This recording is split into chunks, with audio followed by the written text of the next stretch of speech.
성경을 보게 되면 이 향유를 부은 사건이 3번 나옵니다. 3번 나오는데 어떤 분들은 그 3사람이 다 똑같은 사람인 줄 아는데 틀립니다. 예, 그게 3사람이 다르다라는 말도 있고 2사람인데 한 사람은 아니란 똑같은 얘기가 기록되어 있다는 얘기도 있는데 어쨌든 동일인은 아닙니다. 동일인은 아니라고 우리가 성경을 보면 우리가 알 수가 있습니다.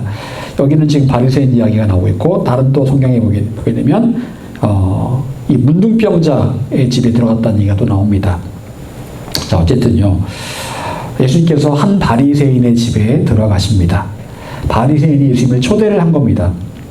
왜 바리새인이 예수님을 초대했을까요? 정확한 이유는 알 수가 없습니다. 하지만 바리새인은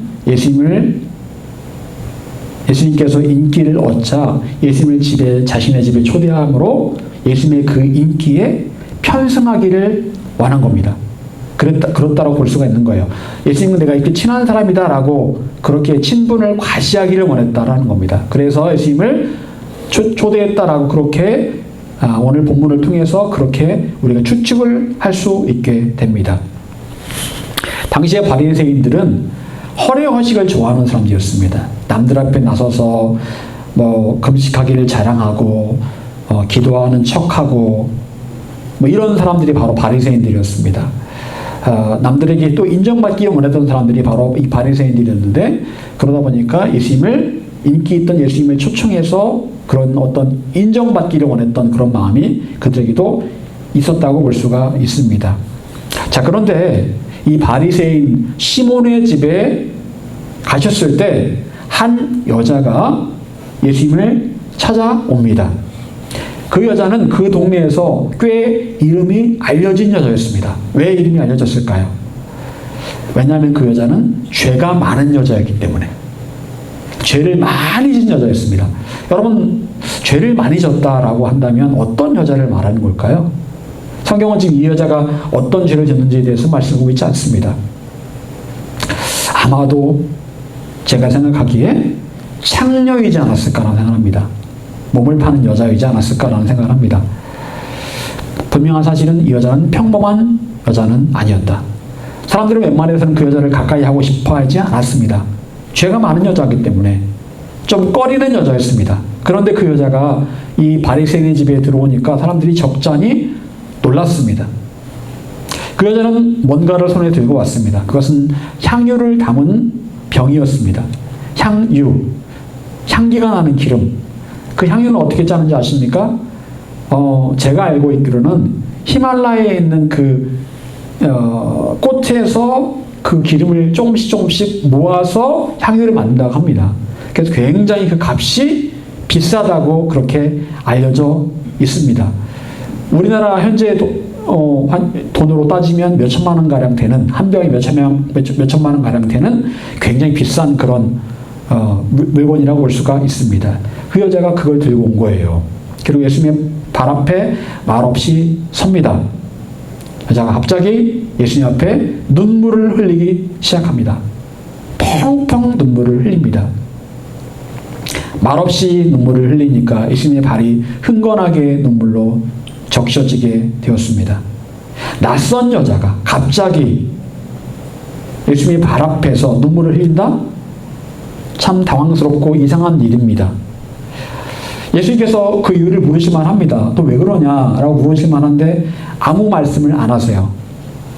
여자는 한참 동안 울고만 있습니다. 죄 많은 그 여자가 한참 동안 울고만 있습니다.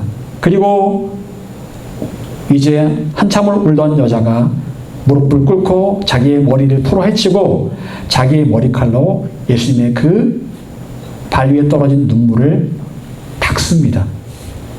그리고 자기가 가지고 온 그 향유를 열어서 향유를 예수님의 발에 붓기 시작합니다.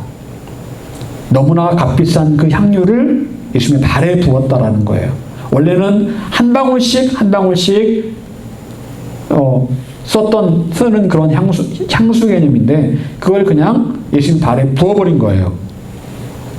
평범한 사람이 쉽게 살 수 없는 거액의 그 물건을 허비를 한 겁니다. 온 방 안에 향유에서 나오는 그 은은한 향기가 진동을 합니다. 예수님께서는 그 여자의 모습을 보시면서 그 집주인인 시몬에게 이렇게 말씀하십니다.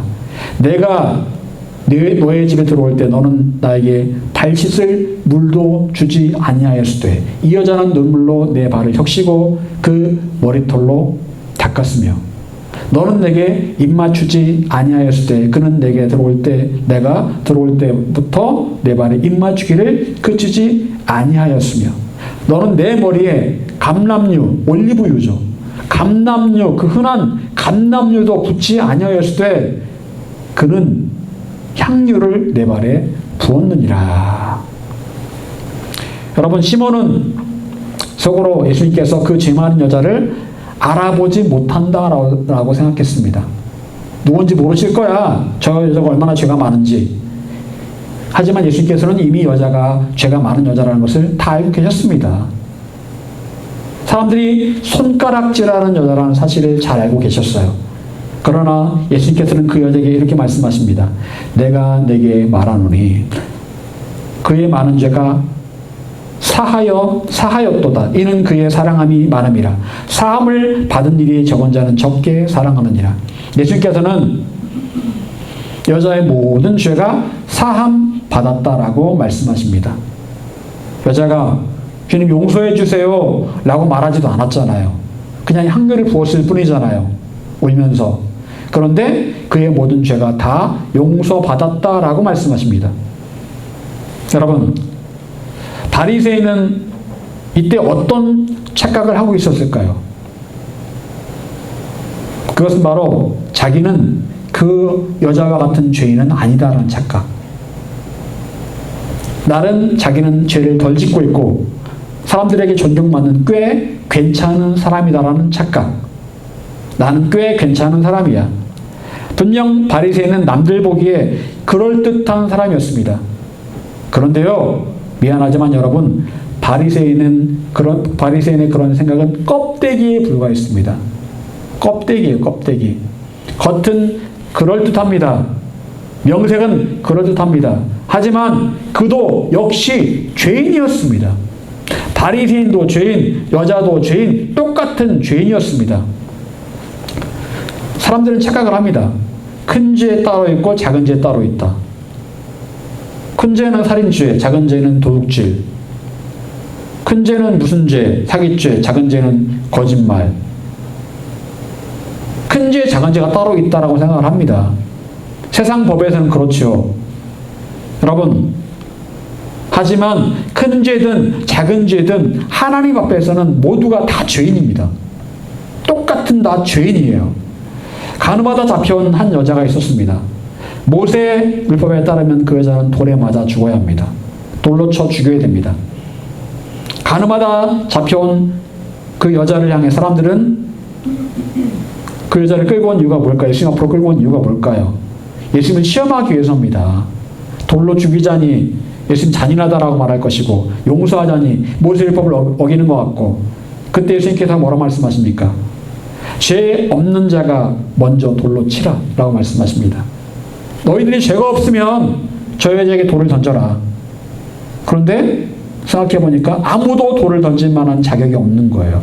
그래서 한 사람 두 사람 그 자리를 다 벗어나 버리며 돌을 내려놓고 나중에는 예수님과 여자만 남습니다.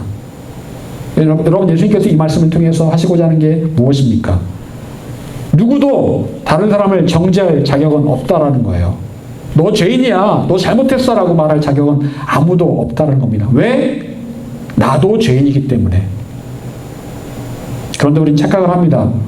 나는 저 사람보다 죄를 덜 졌기 때문에 저 사람을 정죄하고 비판할 자격이 있어 라고 착각을 합니다. 잘못된 착각이라는 거예요.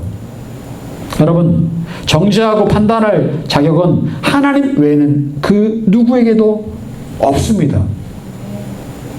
우리는 그저 그 죄를 지은 사람을 위해서 기도해 줄 뿐이에요. 기도해 주는 것 뿐입니다. 저 사람을 긍휼히 여겨 주시옵소서. 그리고 그를 통해서 나 자신을 돌아보는 기회가 돼야 되는 거예요. 나는 혹시 그러지 않을까? 라고 돌아보는 기회를 삼는 게 그것이 바로 하나님의 뜻이고 예수님의 뜻이라는 겁니다. 예수님께서 뭐라고 말씀하십니까? 다른 사람의 눈에 있는 티를 보기 전에 네 눈에 있는 들보를 먼저 봐라. 여러분, 들보는 이거 기둥을 말하는 겁니다. 내 눈에 기둥이 있다는 겁니다. 그런데 다른 사람에 있는 티, 먼지, 우리는 다른 사람의 눈에 있는 그 먼지를 보면서 아유 저 먼지 들어갔네? 내가 불어줄까? 그럽니다. 하지만 정작 본인 눈에는 들보가 들어앉아 있다는 거예요. 남들 잘못을 지적하기 전에 먼저 너 자신의 더 큰 잘못을 돌아볼 줄 알아야 된다라고 말씀하시는 거예요. 여러분, 실제로 그렇습니다. 우리 자신을 돌아보면 얼마나 죄가 많습니까? 그런데 우리는 서슴없이, 거침없이 다른 누군가의 죄를 지적합니다. 저래서 안 돼, 이래서 안 돼, 나는 능력도 안 되면서 저 사람 능력 없다라고 그렇게 평가하고 지적질합니다. 그게 우리의 모습이라는 겁니다. 그렇게 하지 말라라고 말씀하세요. 그런데 오늘 본문에서 바리새인이 바로 그렇게 하고 있다라는 거죠. 요즘 TV 드라마에 종영이 됐는데 지옥에서 온 판사라는 드라마가 있더라고요. 박신혜가 크리스찬인데 박신혜가 거기에서 주인공인데 지옥에서 온 악마 역할을 하는 거예요.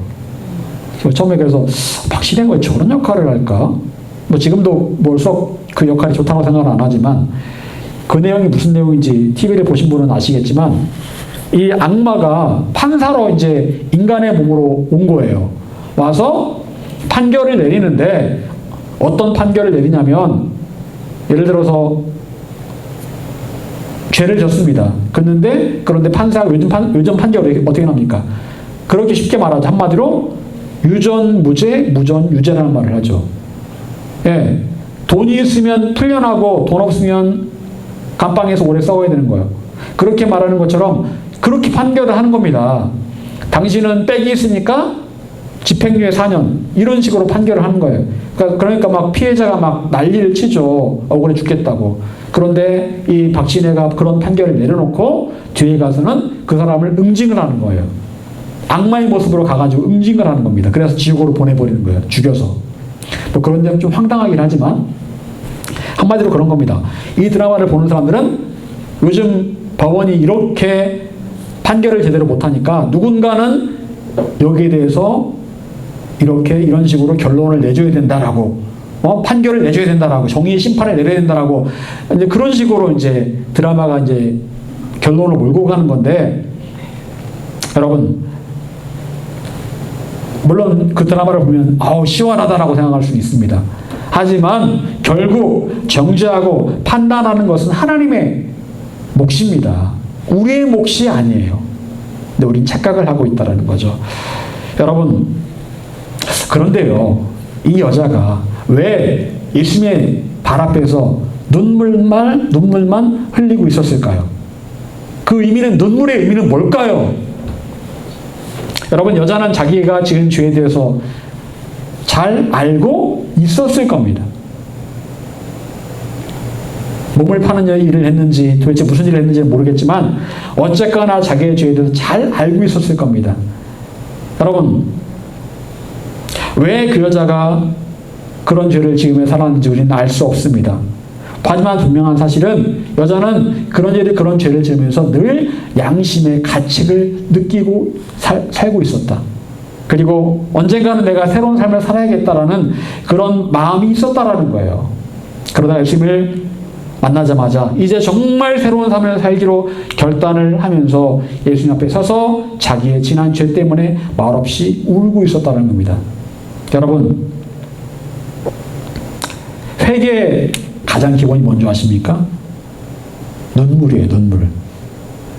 회개의 가장 기본은 눈물입니다. 여러분, 자기의 죄를 돌아보면 눈물을 흘릴 수밖에 없습니다.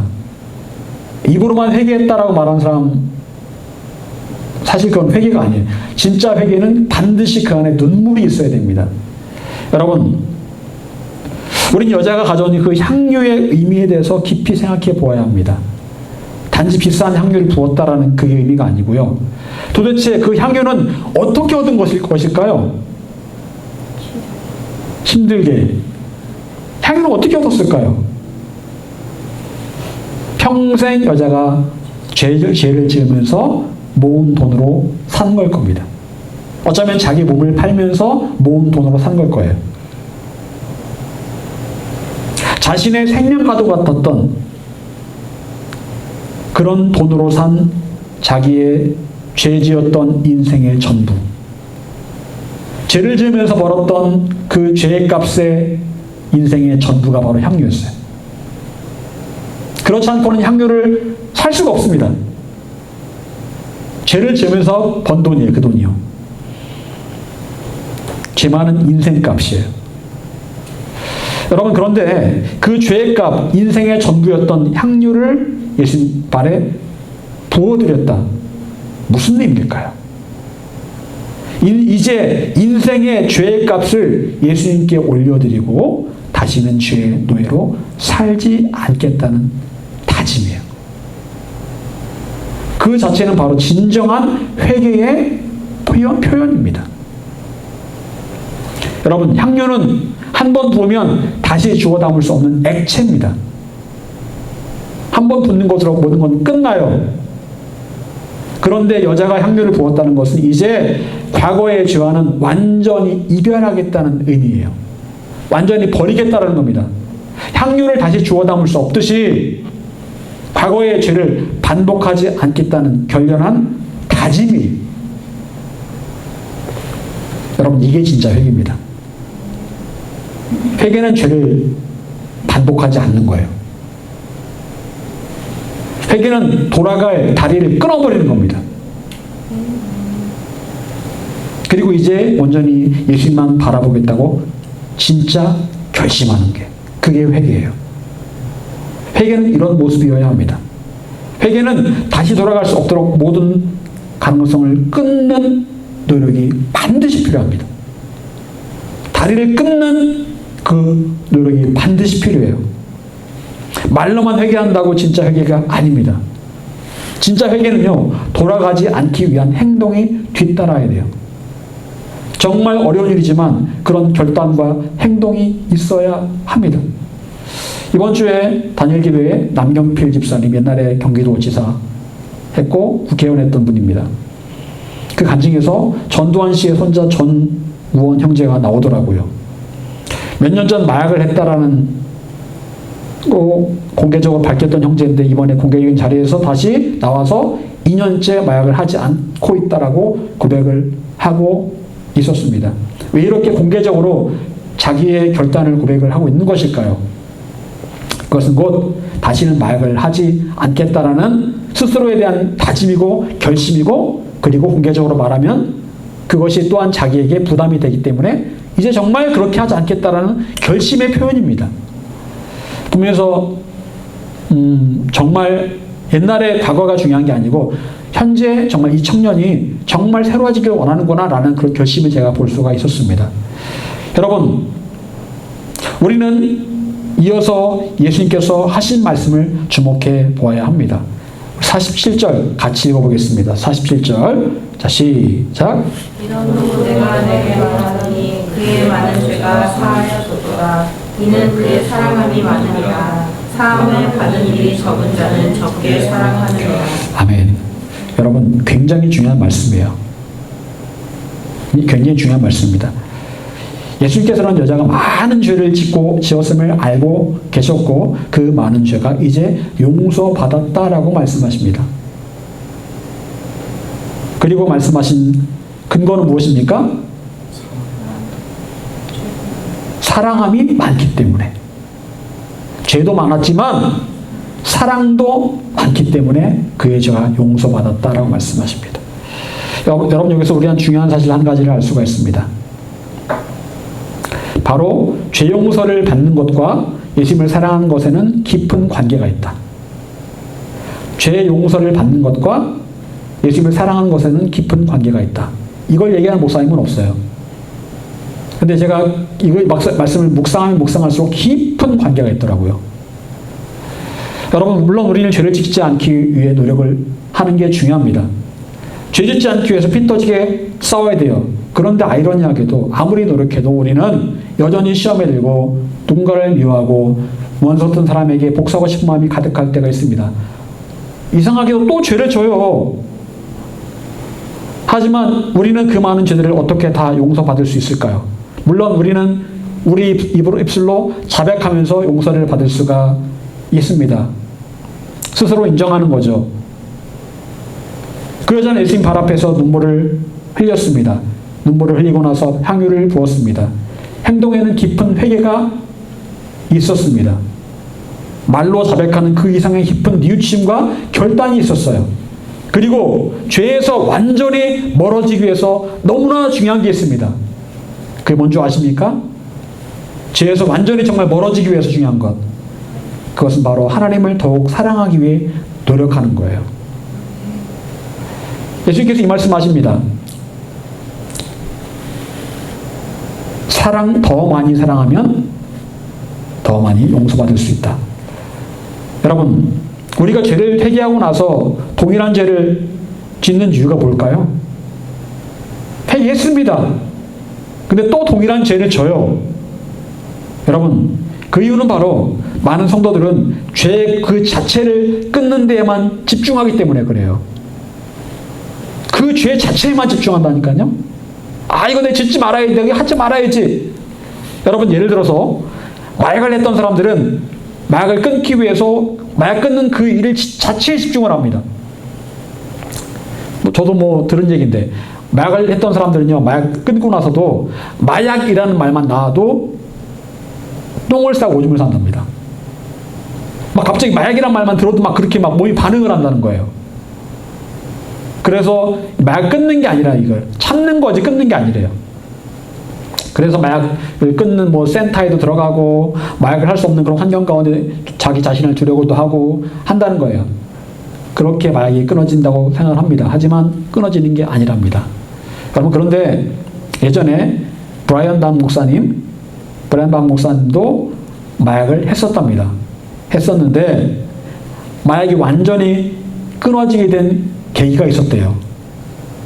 그건 바로 목사님께서 예수님을 인격적으로 만나고 예수님을 사랑하게 되면서부터 마약 자체가 생각이 안 나더라는 거예요.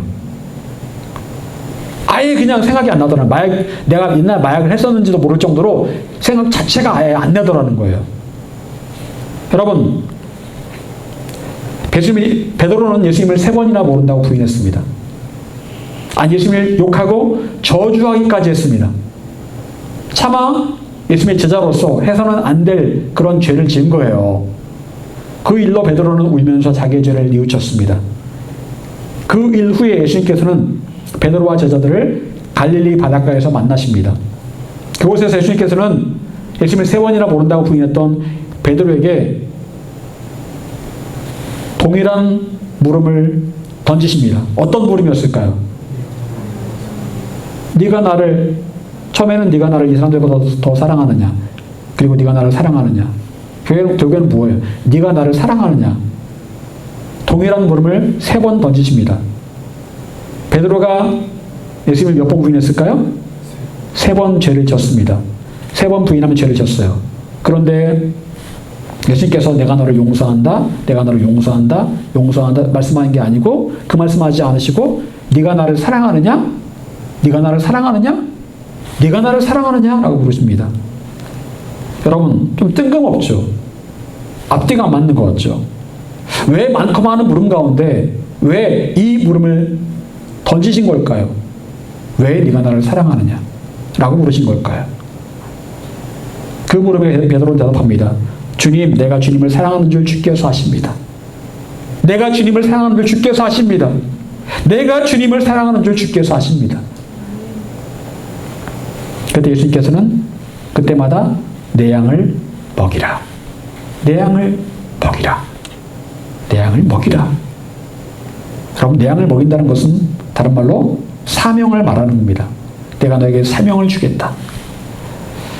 여러분, 사탄은 우리를 공격할 때 우리 안에 있는 그 죄의 문제를 걸고 넘어집니다. 너 그때 그런 죄를 졌잖아. 너 같은 놈이 무슨 이런 일을 한다는 거야? 너 같은 놈이 무슨 설교를 하고, 너 같은 놈이 무슨 찬양기도를 하고, 너 같은 놈이 무슨 선교를 해? 그런 너 같은 죄인이, 너 같은 더러운 죄인이 맡기신 사명을 감당하려고 할 때마다 사탄의 공격을 받습니다. 죄책감에 사로잡힙니다. 그럴 때마다 그래 맞아 나 같은 죄인이 무슨 사명을 감당하겠어. 예수님께서 양떼를 맡기셨는데 양떼를 감당을 못해요. 칠 수가 없어요. 사명을 감당할 수가 없어요. 죄가 그렇게 무섭고 죄책감이 그렇게 무섭습니다.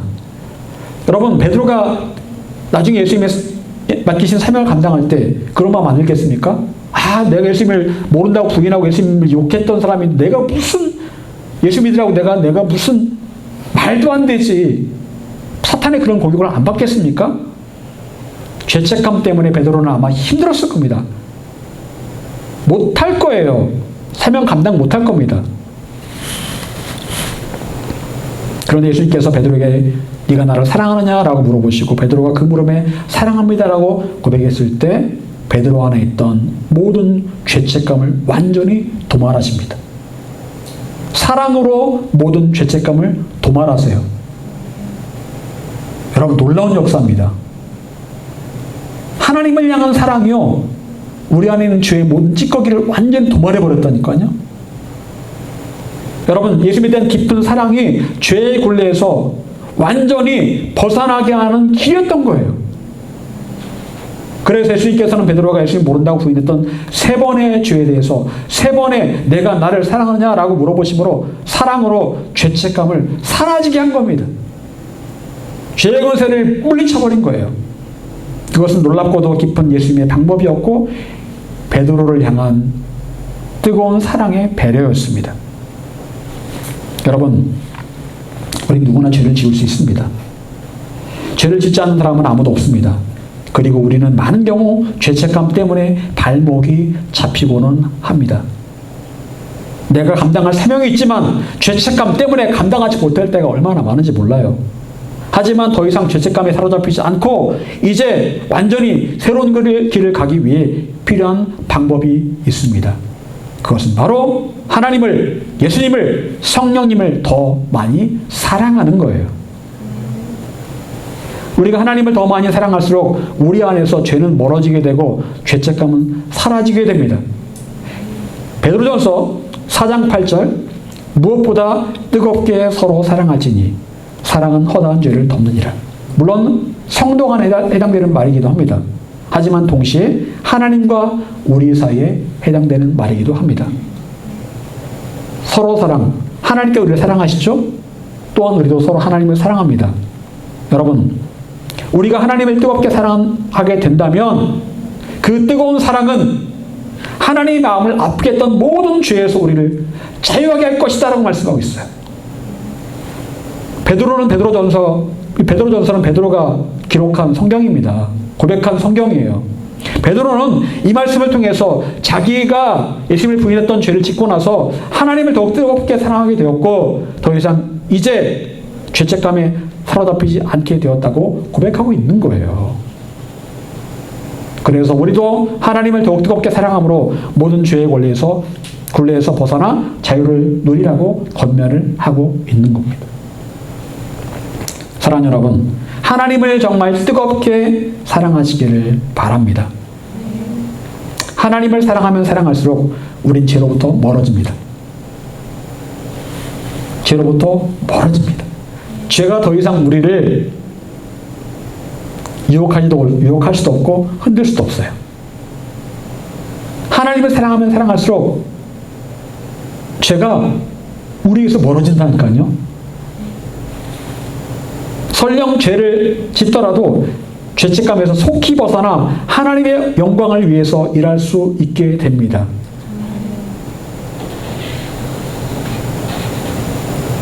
하나님 향한 뜨거운 사랑은 죄의 권세를 이기고 승리를 맛보는 능력이 됩니다. 여러분, 우리 믿음 생활에 정말 중요한 게 무엇입니까? 율법을 지키는 것? 뭐 하는 것? 아니요. 제일 중요한 건 바로 하나님을 사랑하는 겁니다. 하나님을 사랑하기 위해서 노력하는 거예요. 나는 하나님을 사랑하지 않고 하나님 잘 모르는데요. 중요한 거는 그렇다면 하나님을 알기 위해 노력하는 겁니다. 그분을 알기 위해서 어디에 그분이 계십니까? 우리 마음에도 계시고 하늘에도 계시고 성경에도 계십니다. 어느 곳에서나 계신 분이에요. 말씀을 깊이 묵상하고 읽기를 소망하면서 하나님 알기를 소망한다면 어느샌가 하나님을 알게 되고 또 하나님을 사랑하게 되는 거예요. 사랑하는 여러분, 하나님을 알기 위해서, 하나님을 사랑하기 위해서 노력하십시오. 그러면 자동적으로 죄에서 멀어지고 자동적으로